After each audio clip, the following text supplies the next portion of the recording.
Assalamualaikum warahmatullahi wabarakatuh. Bismillahirrahmanirrahim. Tabarakalladzi nazzalal furqana ala 'abdihi liyakuna lil 'alamin nadhira. Allahumma shalli wa sallim ala sayyidina Maulana Muhammad wa ala alihi wa sahbihi wa barik wa sallim asma'in amma ba'du. Al-Mukarram kang kita hormati, Bapak kita semua, orang kita semua, Kiai Haji Agus Ali Masyuri, sedanten para habaib, para ulama, para kiai, wabil khusus Dr. Yusri, mata'akumullah wa ta'ala baqa'akum lil muslimin. Tamu-tamu undangan yang kami hormati, di sini ada Bapak Muhaimin Iskandar, semua adik-adik santri yang saya cintai, yang saya hormati. Ini pertama kali saya pakai serban. Ini insya Allah tidak sampai 1 menit nanti saya copot. Karena untuk gus-gus muda itu ada kaedahnya. Katanya dulu pakai serban setelah bisa baca Wahab. Kalau sekarang enggak, kalau sudah kaji dipanggil abah ya pakai serban. Saya ini santri sarang mulai kecil. Dulu pakai fikih, model usul fikih. Jadi kalau keyakinan Mbah Maimun itu kalau ada santri pakai peci putih itu dimarahin. Katanya beliau, wong desa itu kaji adol Tegal, adol sawah, mbok saingi ketul 5.000. Jadi ngelarani kiai itu, ngelarani wong desa itu dosa kata. Tapi beberapa kiai pakai peci putih karena sunat. Akhirnya saya sudah haji tapi keterusan pakai peci hitam karena mulai kecil diharamkan terus keterusan itu. Pakai serban juga gitu, dulu ada kaedahnya katanya boleh pakai ini harus setelah ini terus keterusan nggak pakai. Tapi ini alhamdulillah dikasih sama Gus Ali, ini saya terima. Nah ini iaro apa tamblik tidak tahu. Teman-teman bahasa Indonesia Jawa bahasa Inggris ini bahasa Inggris favorit, understand juga. Jawa mawon dia santai-santai mawon dia. Ini saya tidak tahu, saya harus istighfar atau harus syukur. Karena kenapa saya berpikir ini kalau butuh istighfar nopo syukur, mergi termasuk yang paling saya hindari itu acara seperti ini. Cuma ada 2% pengecualian, yaitu guru, keluarga, temannya bapak. Ini Gus Ali termasuk masuk kategori temannya bapak. Saya itu berkali-kali diundang acara publik itu tidak pernah mau.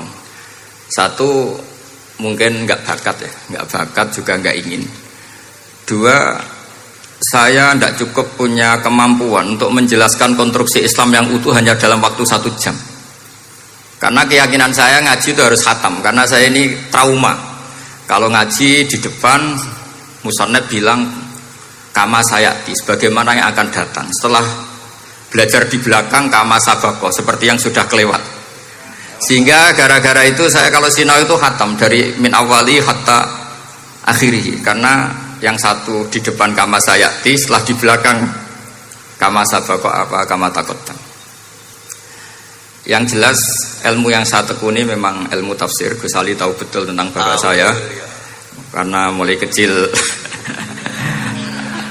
saya ini menangi beliau belum tenar-tenar amat, sampai sangat tenar, mungkin sampai langit ya khawas. Begini, dulu saya di sarang itu pernah rois takrib, rois fathul mu'in. Tapi yang menjadi saya tambah alim itu gara-gara gejolokan bapak begini. Hak dhisik ana wong imami saking semangate ngapalno hal ataka haditsul ghosiyah Jumat-Jumat itu, karena dia ingin keren ya pakai surat panjang gitu. Terus dia datang ketika takbir langsung baca Bismillahirrahmanirrahim hal ataka haditsul ghosiyah. Makmumnya bilang subhanallah, karena dia agak pede dengan surat yang panjang diganti kul ya ayyuhal kafirun. Makmumnya masih bilang subhanallah. Sampai berkali-kali diganti surat kulhu, ya makmumnya tetap bilang subhanallah. Karena nggak tahu caranya mengingatkan kalau imam itu tidak baca Fatihah. Karena ada satu cara, yaitu kon ngelingno ngangge napa Subhanallah. Akhirnya wonten makmum sing nekat ora maca Fatihah.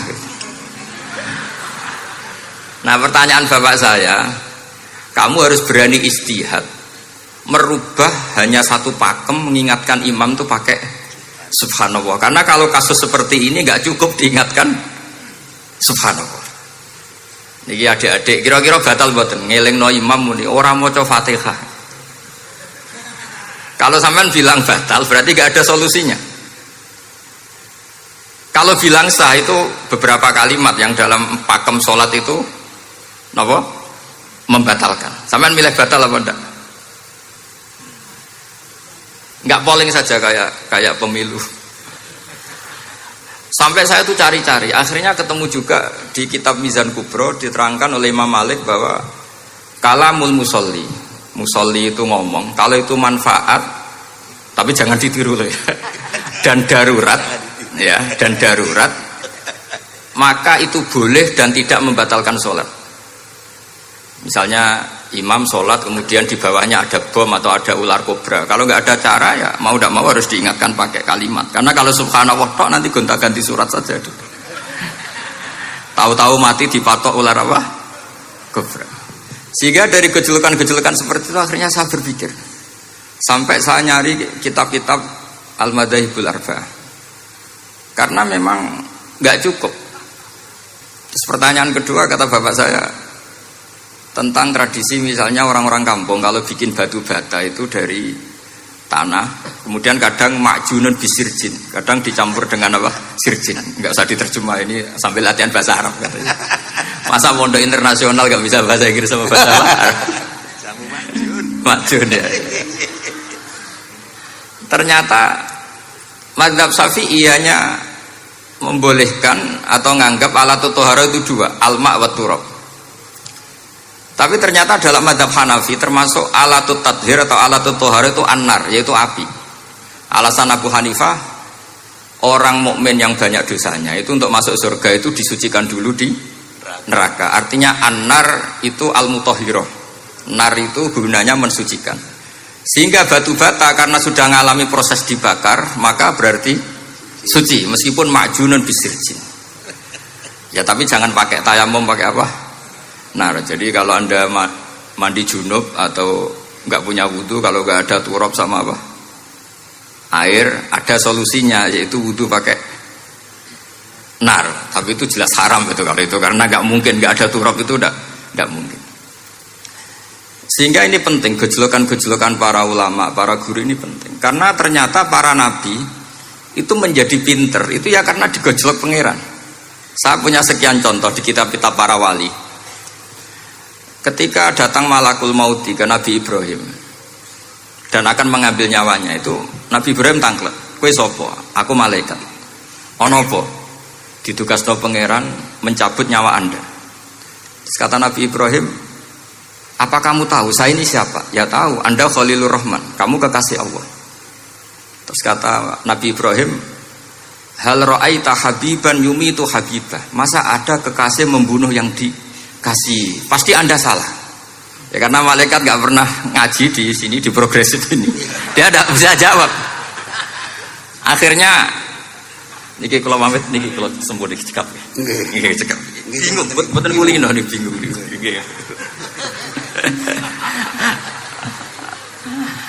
Akhirnya malaikatnya matur malih teng pangeran. Ya Allah, kata Nabi Ibrahim logikanya begini, wa hal ra'aita habiban yumitu habibah. Mosok kekasih kok dipateni kekasih. Terus kata Allah gini, ya sudah bilang gini sama Nabi Ibrahim, sama Ibrahim. Wa hal ra'aita habiban yakrahu ayyalqa habibah. Mosok kekasih kok ora siap ketemu sing dikasih. Akhirnya Israel datang lagi. Balik mana? Gini logikanya dibalik sekarang begini gitu. Wahal ra'aita habiban yakrahu ayyalqa habibah. Terus Ibrahim bilang oke ya, nggak masalah, sudah. Artinya apa? Kita ini diajari satu logika. Logika apa saja? Ini Allah. Sehingga ya memang normalnya hidup tuh cerdas. Kata Ghazali, cerdas nyikapi apa? Realitas.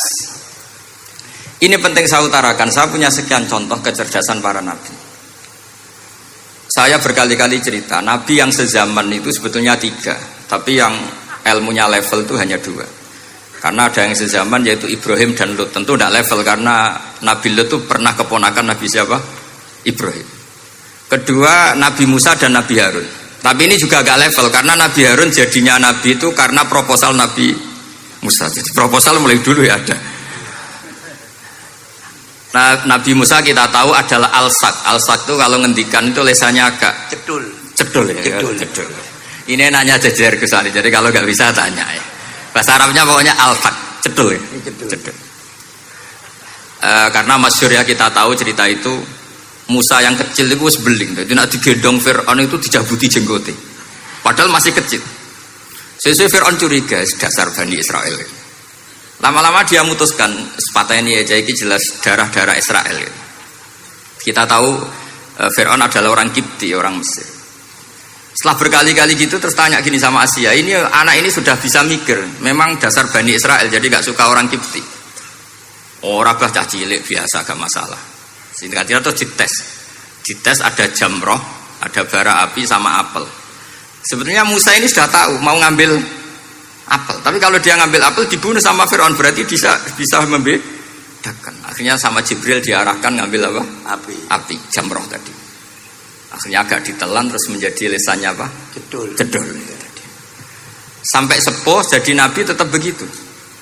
Makanya beliau ngendikan Rabbis rahli sadri wa yassirli amri wahlul 'uqdatam min lisani yafqahu qawli. Terus proposalnya itu tadi waj'alli waziram min ahli Haruna akhi. Sebagian ayat lebih jelas lagi yaitu wa akhi Harun huwa afsahu minni lisanan fa arsilhu ma'iya rid ayyusaddiqun. Jadi dan saudara saya Harun lebih fasih berbicara daripada saya. Jadi kualitas ilmiahnya bagus Musa tapi jubirnya itu Harun. Ya kira-kira kayak Mbah Lim dulu. Iya Mbah Lim. Ya. Jadi ini saya jubirnya Gus Ali, saya Harun, ini Musa. Maksudnya kaya karena sudah ada nabi. Singkat cerita karena Musa itu agak alsak sehingga Harun ini ya nggak levelnya. Padahal sezaman sehingga ya nggak pernah bantah-bantahan, nggak pernah adu argumen. Yang benar-benar nabi sezaman dan kemudian sering adu argumen adalah Isa dan Yahya. Kita tahu umurnya ya imbang, kualitas al-mazaya wal wada'il juga imbang. Nabi Isa kita tahu wa yukallimun nasa fil mahdi wa kahla. Mulai kecil bisa ngendikan ya sudah pinter. Nabi Yahya kita tahu ya Yahya khudil kitabah biquwah wa atainaul hukma sabiyya. Jadi sama-sama pinter. Wa hanana min ladunna wa zakah wa kana taqiyya. Itu dua beliau ini menjadi satu manhaj besar dalam Islam. Itu kalau main ke salah satu kampung, itu Nabi Isa tanyanya aneh. Aina syirarun nas? Orang-orang yang jelek-jelek itu di mana? Orang-orang fasik itu rumahnya mana? Kalau Nabi Yahya tanya, aina khiyarun nas? Orang-orang baik itu di mana? Akhirnya dua beliau ini saling berargumentasi. Kenapa kamu tanya aina syirarun nas? Terus Nabi Isa katanya, lah kenapa kamu tanya aina khiyarun nas? Terus kata Nabi Yahya, enak kancanan wong soleh, gak ruwet kan. Kancanan wong soleh itu kan enak, gak dibodoni, gak ruwet. Pemene kancanan wong mati, sering iso bodoni gitu. Masyhur itu cerita Gus Dur, Gus kenapa sering ziarah? Kancanan wong urip sumpek. Iya. Wong mati gak tau bejo. Wong mati ora tau bejo. Ini teman ziarahnya Bapak. Wong mati ora tau bejo. Ya. Itu ya ini santai-santai saja, relax saja. Karena saya sudah tahu mau ngomong apa. Nanti kalau ingin serius ya ngaji sama saya, harus khatam biar enggak jadi korban kama sayati sama kama takodam. Akhirnya Nabi Yahya gantian tanya, kenapa kamu tanya aina syirarun nas? Itu masyhur beliau. Ini dalam kitab Tabaqatul Asfiya karangan Abu Nu'aim Al-Asfihani. Riwayat Sufyan bin Uyainah, gurunya Imam Syafi'i. Jawabnya Nabi Isa unik. Ana an-nabiyyu, saya ini nabi. Biman zilatit tobib. Nabi itu ibarat dokter. Udawil mardo. Di mana-mana dokter itu cari orang sakit. Makanya di NU itu banyak kiai-kiai yang nangani orang-orang fasik. Dakwah nih wong nakal-nakal itu ya ada khazanahnya, asal gak keterusan katut gitu saja. Jadi kalau kamu niru Gusme itu sebenarnya konsepnya satu, asal ada bukti jadi wali dan tidak katut. Kalau ndak ya sudah usah. Gak usah wae kata Gus Ali sudah. Kalau nggak kelasnya jangan. Sehingga dua beliau itu jadi khazanah besar. Misalnya Anda jadi kiai di daerah-daerah yang Islamnya sudah maju. Mungkin Anda ini hanya mendapat fasilitas dari Islam. Makanya saya sendiri secara pribadi, misalnya kecelok pinter, tah ranking, tah juara musabaqah tilawatil Quran, kadang dari sekian prestasiku untuk umroh mendapat. Karena kita punya prestasi di daerah yang prestis. Sementara teman-teman kita, makanya ini kalau ada santri progresif yang nggak pinter, tak kasih ijazah, tak kasih support. Barokahnya tidak pinter, akhirnya hidup di daerah tertinggal. Barokahnya hidup di daerah tertinggal, Anda muassisul ma'had, Anda muassisul masjid.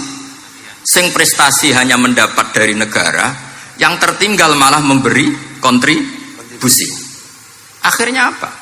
Lama-lama ini yang prestasi coro Jawa ngatok tomak. Saya dapat apa? Sementara yang di desa tertinggal, saya bisa memberi apa?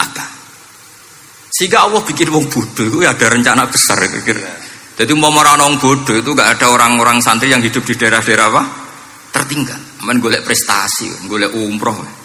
Sampai sing imami Masjid Haram barang. Terus kapan dakwahnya? Karena yang diburu itu mendapat, bukan Ini bahaya sekali bagi Islam. Sehingga tradisi guru-guru kita, nah santri pinter ya dilem, santri bodoh ya dilem, santri bulet ya dilem, santri setengah bulet ya dilem, sekabeh kaulane pangeran. Kok ana hikmah dhewe-dhewe kata itu.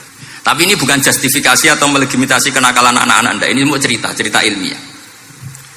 Kemudian ada perdebatan lagi. Dan ini nanti terusannya adalah al-ulama warasatul anbiya. Sayyid Abdul Al-Haddad itu masyhur. Kalau ada orang sowan ditanya, kiaimu nak mulang tau nangis? Mboten nate. Lereni ngaji wek wong ngono iku. Atine atos gitu. Tapi Abdul Hasan Asyadzili kalau ada orang tamu tanya, kiaimu nak mulang tau guyu? Mboten nate. Lereni wong ra iso syukur gitu. Jadi ini dua kutub besar. Siapa yang nggak tahu kewalian Abdul Hasan Asyadzili? Siapa yang nggak tahu kewalian Sayyid Abdul Al-Haddad? Nah ini kalau Gus Ali sudah dua-duanya, guyu ya sering, nangis ya sering. Ini sudah makomen, ini sudah. Majma'ul Bahrain kalau dalam ilmu tasawuf. Dan itu mirip perdebatan Nabi Yahya dan Nabi Isa. Nabi Yahya itu happy, hidupnya happy. Kayak bapak saya itu hidupnya happy. Zaman miskin saja gak pernah susah. Gak pernah susah ya. Bapak saya itu khasnya gak pernah susah. Mau meninggal saja masih guyon sama saya. Mau kapundhut tuh seguyon kan. Ya seneng, ya happy saja. Jadi mirip cerita Jalaluddin Ar-Rumi. Beliau mau kapundhut, muridnya nangis semua, marah-marah dia. Kamu murid-murid yang bodoh. Saya ini mau ketemu kasih kamu tangisi. Ayo joget semua. Makanya kalau ada orang mati kok ceria itu karena mazhab Jalaluddin apa? Ar-Rumi. Masyhur itu. Ini malam pengantin saya, kenapa kamu nangis? Makanya jadi mitos kalau mimpi jadi manten tuh mau mati. Karena kalau Jalaluddin Rumi istilahkan kematian itu adalah pengantin. Umar bin Abdul Aziz, salah satu khamisul khulafa masyhur itu. Ketika mau kapundhut orang nangis semua juga dia marah. Memangnya saya mau kemana kok kamu tangisi? Ila khairi madhubin ila khairi rahimin, ila arhamir rahimin. Timbang kumpul kon sumpek. Atok mati katanya. Memangnya saya mau kemana? Ila khairi madhubin ke zat yang terbaik yang kita tuju. Ini mirip Nabi Yahya. Sehingga Nabi Isa ngoclok, mali aroka dohikan ka'annaka ta'manu min makrillah. Kamu kok sering senyum, sering guyu, ngakak-ngakak, seakan kan kamu tuh tidak pernah akan kena siksa. Nabi Yahya gantian bales, mali aroka abisan ka'annaka taqnatu min rahmatillah. Lah kamu merengut terus koyo ora ono rahmate pangeran saja. Ini terjadi madzhab antara Abdul Hasan Asyadzili dan Sayyid Abdullah